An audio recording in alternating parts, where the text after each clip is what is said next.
আসসালামু আলাইকুম। আজকে আপনাদের সাথে একটা ঘটনা শেয়ার করতে চাই।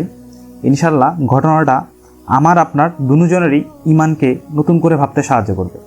আজকে একটা বই পড়তেছিলাম, বইটার নাম সিরাতে খাতামুল আম্বিয়া। বইটা লেখা হয়েছে আমার প্রিয় নবী মুহাম্মদ সাল্লাল্লাহু আলাইহি সাল্লামের জীবনে নিয়ে, এবং বইটার মধ্যে একটা অবিশ্বাস্য ঘটনা পড়তে পারলাম আজকে। ঘটনাটা ছিল, আমাদের মুহাম্মদ সাল্লাল্লাহু আলাইহি সাল্লাম যখন মক্কায় প্রকাশ্যে ইসলাম প্রচার শুরু করে, তখন মক্কার কাফেররা আমাদের ইসলাম প্রচারকে বাধা দেওয়ার জন্য একটা সিদ্ধান্ত নেয়, এবং সিদ্ধান্তটা ছিল এরকম যে তারা বনু হাসিম এবং বনু আব্দুল মুত্তালিব এই দুই গোত্রের সাথে কোনো ধরনের সম্পর্ক রাখবে না। এবং এই সম্পর্ক না রাখার ফলে মুহাম্মদ সাল্লাল্লাহু আলাইহি সাল্লাম তার পরিবার এবং সাহাবীগণদেরকে একটা সংকীর্ণ পাহাড়ের উপত্যকায় বন্দি করে রাখা হয়। এবং বন্দি করে রাখা হয় এই কারণে যে তাদের সাথে কোনো ধরনের আত্মীয়তার সম্পর্ক, বিয়ে শাদী এবং খাবার দাবার আদান প্রদান, কোনো ধরনের বেচাকেনা তারা করবে না। এবং টানা 3টা বছর এই সন্ধিটা রাখা হয় আর কি।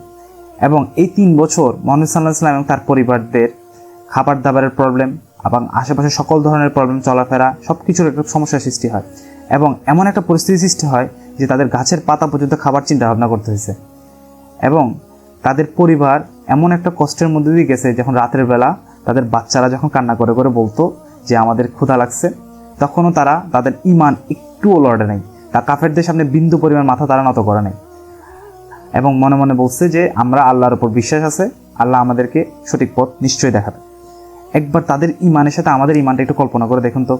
আমরা সামান্য আমাদের আশেপাশের মানুষ কি বলবে, আমাদের পরিবার কি বলবে, আমাদের বন্ধুবান্ধব কি বলবে, এটা ভেবে আমরা অনেক সময় অনেক কিছু করি না। ঠিকমতো নামাজ পড়ি না, মেয়েরা ঠিকমতো পর্দা করতে পারে না, যে আশেপাশের মানুষ কি বলবে সেটা ভেবে। তাও আরও অনেক কিছু আমরা আসলে আশেপাশের মানুষ কী ভেবে এটা ভেবে করি।